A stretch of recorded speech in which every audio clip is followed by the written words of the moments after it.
איזה פלט, איזה פלט, תנני, נננה. כן, אדוני, מה בשבילך? אני הייתי מבקש את המחשב האישי המשוכלל ביותר שיש לך. SH33.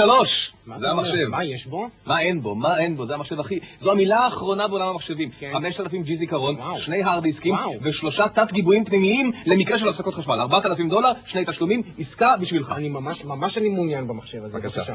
בבקשה, תודה רבה. זה המחשב שלי? הופה, הנה הוא הגיע. לא, זה ה-KS340, חביבי.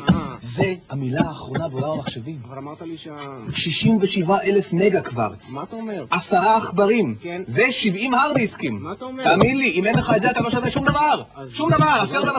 אז אולי אני אקח את זה. קח את זה, בוודאי שתיקח את זה. מה חשבת לקחת משהו אחר? $10,000, תרשום. אבל מה עם המחשב שקניתי הרגע? קנית SH33. כן. גרוטאה, תאמין לי. לא יודע מי מכר לך את זה. בוא נעשה עסקה כזאת. אתה קונה את זה, אני בטרייד אין לוקח ממך את ה-SH33 $100. עשינו עסקה. פייר. פייר, וואלה פייר. תנני, נננה. רגע, מה זה? זה אותו דבר כמו זה, זה גם KS340.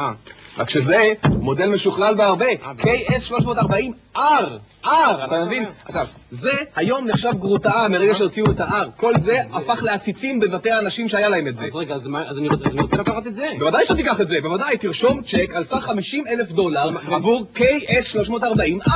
ומה אני אקבל על זה בטרייד? שום דבר לא תקבל על זה, אבל אצלי, אם אתה תקנה את זה אצלי, אני אתן לך $7 זיכוי על זה. תאמין לי, כדאי. בבקשה. עשית העסקה יוצאת מן הכלל. תודה רבה. הנה החשבונייה. מה זה? חשבונייה. אנשים היום לא קונים מחשבים. פסה. כי כל רגע יוצא מחשב חדש. קונים חשבוניות. חוזרים אל החשבוניות. אז אולי אני אקח חשבוניה? כמה זה יוצא? בוודאי שאתה תיקח חשבוניה. $70,000 בשלושה תשלומים. ואני יכול לקבל על זה זיכוי? לא, אני מצטער. מחשבים היום זה... מי קונה מחשב? הבנתי. בבקשה. תודה רבה, זה שלך. והופה, חשבוניה סינית. תשמע, אדוני, כדאי לך, זו המילה האחרונה. רגע! יש אנשים שלא מסתדרים עם הקדמה. לא מסתדרים. תיננה, ניננה, ניננה, ניננה. תיננה, ניננה.